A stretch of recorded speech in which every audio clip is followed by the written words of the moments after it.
nom du Père, du Fils et du Saint-Esprit, ainsi soit-il. Aujourd'hui, je ne voudrais pas se mettre juste un court message, de sauvegarde, d'une certaine manière, même si ce n'est pas la sauvegarde. L'unique sauvegarde, c'est notre Seigneur Jésus-Christ. Notre Seigneur Jésus-Christ, celui qui est dans notre Seigneur Jésus-Christ, qui a sa foi dans notre Seigneur Jésus-Christ, lui est fidèle, n'aura rien à craindre. N'aura rien à craindre. Néanmoins, quand un crime se commet, nous ne pouvons pas non plus rester les bras croisés. Quand des crimes se commettent, nous ne pouvons pas rester les bras croisés et dire oui, très bien, moi j'ai la foi en notre Seigneur Jésus-Christ, donc je n'ai rien à craindre, donc tout est bien, non. Parce que nous voyons que des crimes se commettent, il faut au moins les dénoncer. Donc c'est la raison pour laquelle aujourd'hui, je vais parler dans une situation d'urgence, car en ce moment les peuples sont assassinés. Les peuples sont assassinés par ceux qui sont censés agir pour leur bien, les diriger pour leur bien. Les peuples sont assassinés par des gens qui sont en place à la tête des différents pays et qui ne sont pas là pour le bien des peuples, mais qui les assassinent. En ce moment, nous assistons à un assassinat public et en même temps, motus et bouche cousue. Donc je tiens à prévenir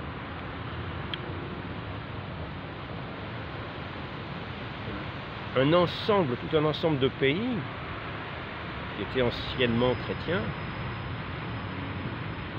ont en gros apostasié et sont passés sous la coupe d'une espèce de mafia financière, qui ne sont pas des bienfaiteurs. Il faut savoir que les peuples, quand ils votent, ils écoutent la voix de ces enchanteurs. Mais ces enchanteurs ne sont pas des bienfaiteurs. Ce sont des malfaiteurs. Des malfaiteurs qui pensent peut-être bien agir. Ils se disent, oui, il y a beaucoup trop de monde sur la terre, il faut en éliminer une bonne partie. Mais ces gens-là ne vont pas commencer charitablement par eux-mêmes. Car, on dit, toute charité bien ordonnée commence par soi-même. Donc, non, ces personnes-là vont commencer par s'attaquer, en général, à ce qui est le plus faible, le plus pauvre, de plus utile à leur profit. Alors il faut savoir que ce sont des grands manœuvriers de la manipulation.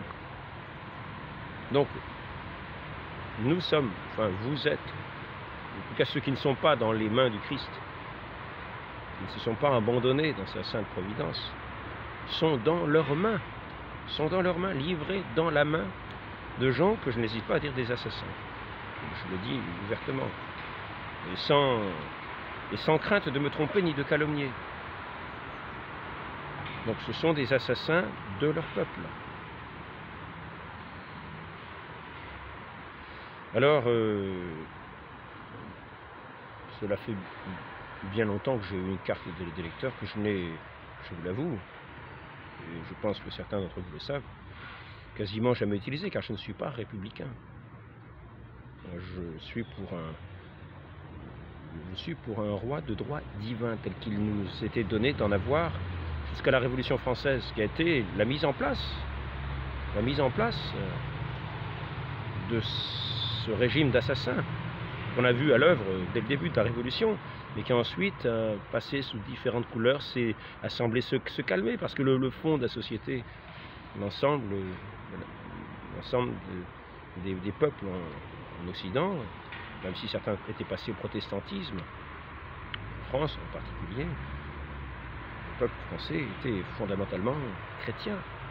Et la Révolution s'était usée en quelque sorte les dents sur le peuple, sans arriver vraiment à l'exterminer, à arracher la racine chrétienne. Ils ont fait ce qu'ils ont pu pour le faire, mais il a fallu un certain temps, et cela s'est réalisé ces dernières décennies en particulier.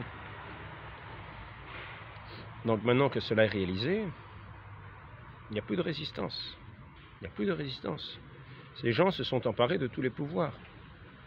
Ils tiennent l'éducation, ils tiennent le pouvoir judiciaire, ils tiennent le pouvoir législatif, ils tiennent le pouvoir en imposant leurs lois, en faisant leurs lois, toujours en avançant par manipulation des opinions. Parce qu'ils ont l'art de manipuler les opinions.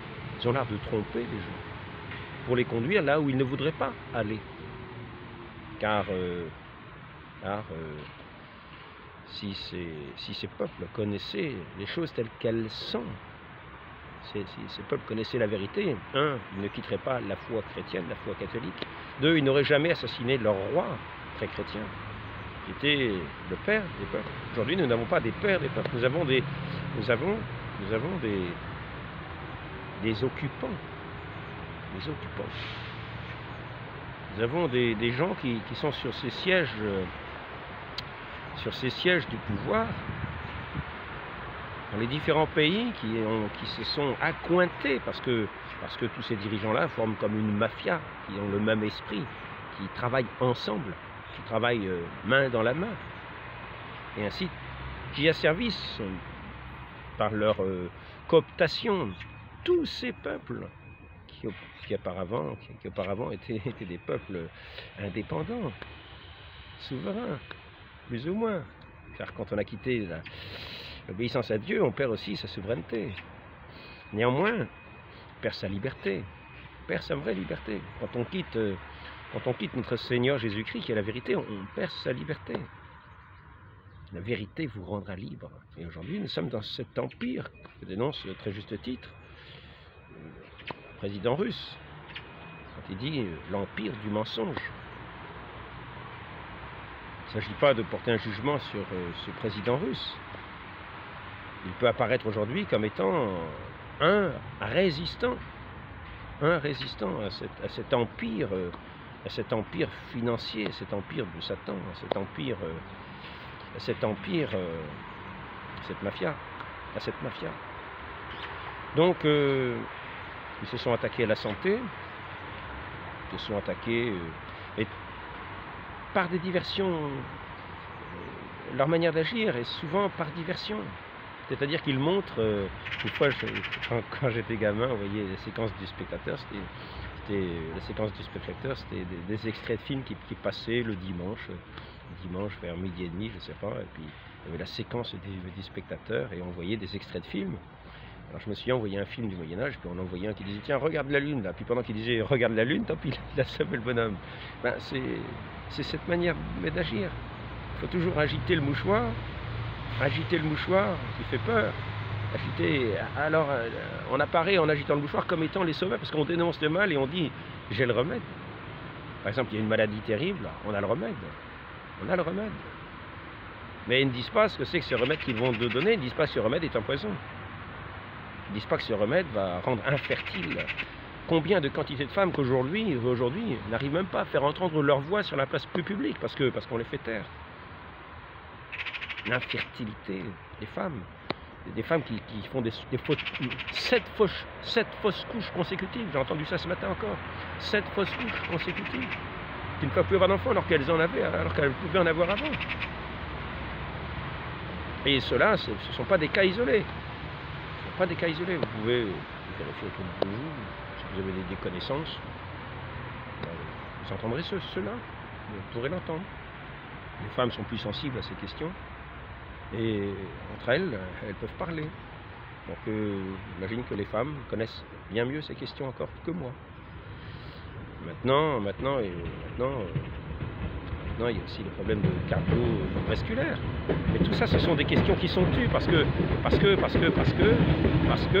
nous ne connaissons pas quels sont les objectifs de ceux qui gouvernent. Nous ne les connaissons pas.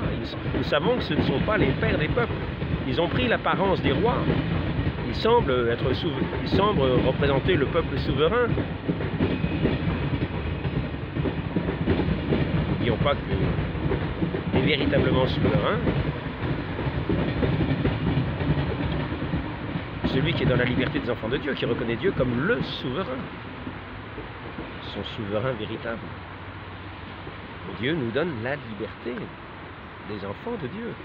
Nous pouvons à ce moment-là agir en vérité, nous associer en vérité dans la pleine lumière, sans mensonge, sans intérêt particulier. Les uns sont véritablement apportent leur pierre de construction à l'ensemble de l'édifice social. Mais là, nous avons des gens qui, loin d'apporter la pierre à l'édifice social, sont des gens qui sont là pour anéantir les peuples en ce moment.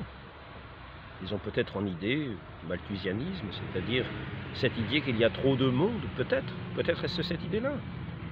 Il faut aussi finir d'anéantir pendant qu'il n'y a pas un revirement, parce que quelquefois vous savez que dans l'histoire des peuples, par exemple si nous prenons le peuple d'Israël, à un certain moment ils rejetaient Dieu, ils tombaient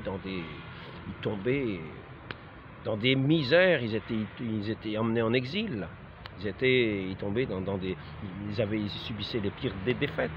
Puis quand ils revenaient à leur Dieu, à ce moment-là, le peuple hébreu était à nouveau comme exalté, il pouvait à nouveau venir bâtir son temple et honorer Dieu tel que Dieu s'était révélé à eux. Aujourd'hui, nous nous sommes éloignés de Dieu par cette révolution qui est toujours en marche, pour laminer le peuple, laminer la foi. Mais cette fois-ci, ils se sont cooptés vraiment dans une démarche internationale, en particulier l'Europe. L'Europe est un nid de ces vipères, est un nid de ces rapaces, est un nid de ces assassins des peuples qui ont des projets que nous ne connaissons pas et qui font leur propagande, qui prennent leurs mesures, qui vont vous soigner alors que vous n'avez pas besoin d'être soigné, et leurs soins seront pour votre tombeau. Donc il ne faut pas faire confiance à ces gens-là, il faut sortir. Il faut sortir, c'est l'objet de cet entretien, une invitation à sortir de ce guêpier, de ce nid de vipères qui est l'Europe. Un nid de vipères, une concentration de tout cette...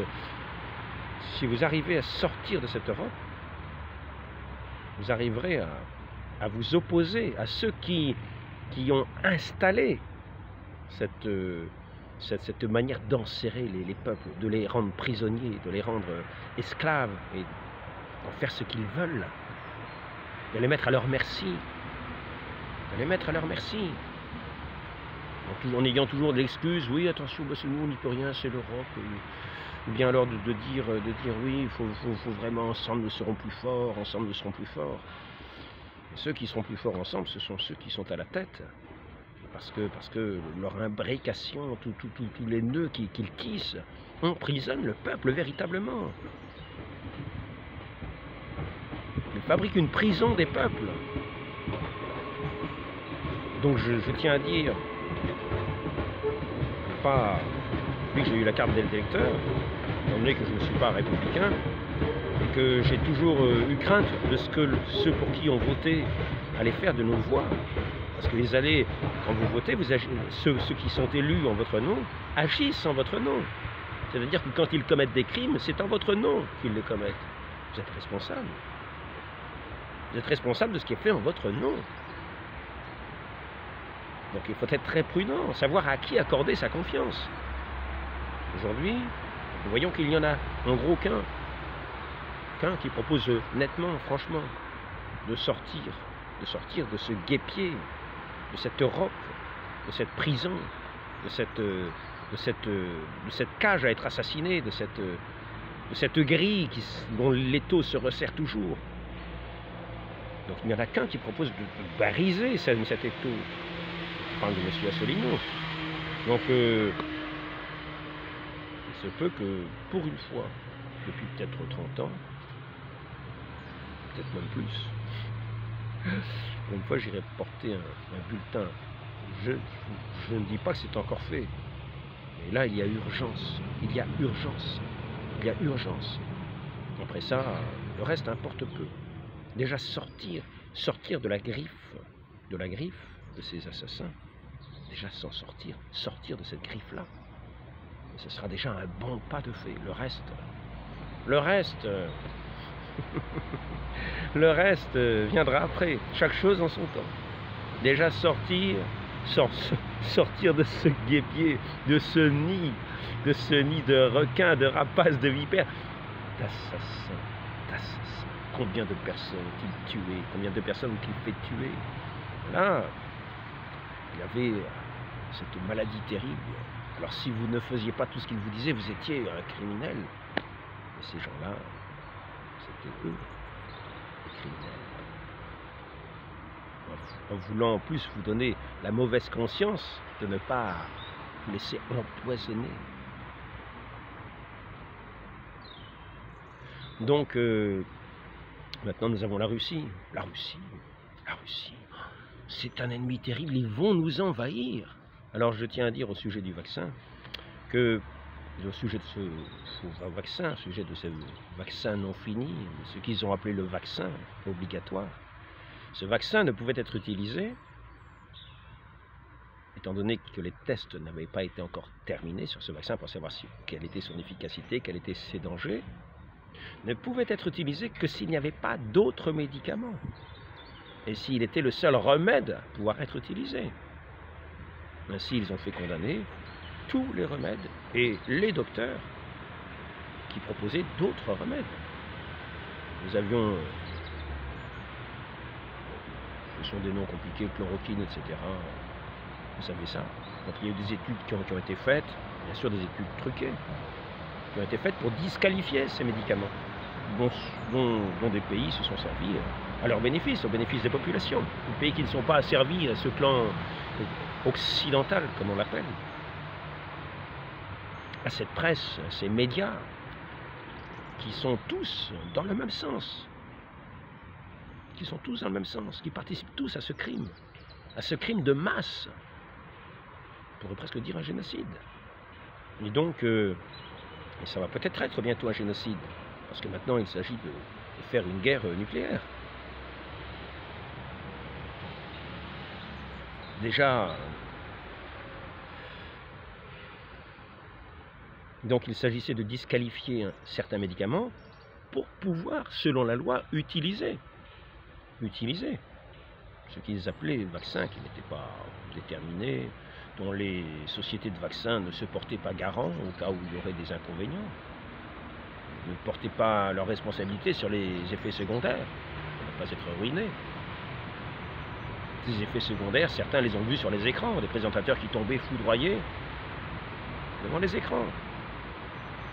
Et surtout, ce matin, il était dit, des personnes qui avaient des effets pratiquement aussitôt après les vaccins. Il y a des témoignages multiples, il y a des sondages, il y a des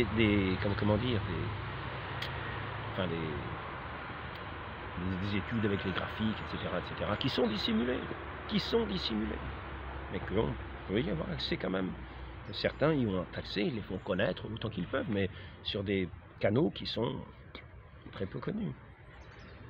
Donc, maintenant il s'agit, donc le fait de disqualifier les médicaments, tous les autres médicaments, a fait qu'on pouvait utiliser ce que normalement on ne devait pas utiliser. Et là, maintenant nous en arrivons avec la Russie. Il y a une nouvelle loi de programmation militaire en France. Avant, elle permettait de mettre la main sur les biens et les personnes en cas d'agression de la France. Maintenant, la loi a changé, c'est en cas de menace d'agression. Et donc, cette loi de programmation, elle va tout à fait de pair avec ce langage que nous pouvons entendre. La Russie, quand ils auront vaincu l'Ukraine, ils vont attaquer l'Europe. Donc, nous avons là la menace qui va permettre de justifier la prise de possession et des biens et de mettre la main sur les personnes pour les envoyer. Nous voyons partout la manipulation. Nous voyons que ces dirigeants inventent des ennemis pour pouvoir manœuvrer, pour pouvoir arriver à leur fin. La Russie, c'est un des pays avec les ressources naturelles les plus grandes qu'on puisse avoir, un des pays qui a le plus de ressources naturelles. Donc si on peut arriver à dépecer la Russie, si ces gens-là si ces gens-là, l'intérêt financier, mammon, peuvent arriver à mettre la main sur la Russie, à dépecer la Russie, à la couper en petits bouts et à prendre des richesses, ils auront fait une bonne affaire. Donc la Russie, nécessairement, est le grand vilain qu'il faut abattre. C'est l'ennemi, il va nous attaquer. Alors, je tiens à rappeler que ceux qui attaquent en ce moment les soldats russes, ce sont bien les Occidentaux qui leur envoient des armes mortelles, des soldats qui, discrètement, servent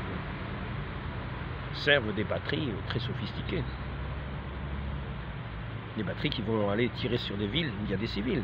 Il n'y a aucune cible militaire. Et cela, rien n'est dit. Ces révolutions sont toujours sur le même modèle. On utilise des gens sans scrupules, des gens dans lesquels on développe une certaine haine par le mensonge. Et ça donne la masse combattante révolutionnaire. Si on a pu voir ces gens sous des bannières de croix gammées, qui ont été payés, qui ont été armés, après cette révolution faite par cette masse occidentale, ce réseau occidental de mafieux, ont été payés pour aller tuer les Russes en Ukraine, tout ce qui était russe. Voilà. Il fallait exterminer tout ce qui était russe en Ukraine. Et certaines régions qui étaient plus particulièrement russes ont résisté. Donc on disait que c'était Poutine qui était derrière, mais non, ce sont des Russes qui résistaient à leur massacre. Le fait d'interdire leur langue, ils voulaient garder leur langue, ils voulaient garder leurs coutumes, leurs lois, les lois de ce pays, et leur langue, leur manière d'être russes. Ce sont des Russes. L'Ukraine a toujours été c'était le tsar de toutes les Russies, et l'Ukraine faisait partie de cet empire, le tsar de toutes les Russies. C'était une Russie. Donc il y avait des Russes en Ukraine, ils parlaient russe. Donc nous avons monté tous ces personnages louches, tous ces services secrets qui sont très secrets depuis que les Anglais les ont créés dans les années révolutionnaires. Ils avaient déjà leur service secret pour étendre la franc-maçonnerie. Je ne vais pas m'étendre une heure, mais toujours est-il, donc urgence, sortir de cette Europe. Voilà. Le message principal, vous êtes face à des assassins, si vous voulez être assassiné, restez dans cette Europe. Si vous voulez sortir de l'assassinat, quittez l'Europe. Après ça, nous verrons, mais déjà les bourreaux seront beaucoup moins efficaces. C'est un message que je fais peut-être trop compliqué. Il faudrait que je le fasse plus simple. Et peut-être je pourrais en faire un autre plus détaillé, plus précis. Je pense qu'il va être censuré. Voilà. Donc, je dis bon courage à tous, dans la prière, dans la foi, notre Seigneur est notre secours. C'est pas dans les hommes, mais néanmoins, si nous pouvons empêcher de nuire des assassins, faisons-le. Car les assassins ont des victimes, et cette victime, c'est peut-être vous. Dans la très sainte Vierge Marie de nous assister, de nous éclairer, afin que dans ce monde déchiré, tous ces requins qui utilisent tout ce qu'ils ont pour démolir, pour tuer, pour massacrer, Je tiens à rappeler que la France, 1978, 38% du produit intérieur brut était dû à l'industrie. Aujourd'hui, on est passé pratiquement à 8%. De 38 à 8%, l'industrie française, produit intérieur brut. Donc 8%, c'est-à-dire 9. Je dis 8 pour qu'on voit bien qu'on passe de 38 à 8. 9. Voilà, donc c'est quand même, ce sont des gens qui démolissent tout ce qui fait la richesse des pays. Aujourd'hui, c'est l'agriculture. Les agriculteurs sont l'âme de la France. Il s'agit de les faire disparaître, de façon à avoir des populations de consommateurs qu'on pourra attendre à volonté, mais pas trop nombreuses. Donc sortons bien de ce guêpier. Je vous invite à sortir de ce guêpier, c'est le sens de ce message. Un peu trop long, je vous demande pardon. Très Sainte Vierge Marie, venez à notre secours. Notre-Dame des Victoires, donnez-nous la victoire. Dans votre Fils, ainsi soit-il. Au nom du Père, du Fils et du Saint-Esprit, ainsi soit-il.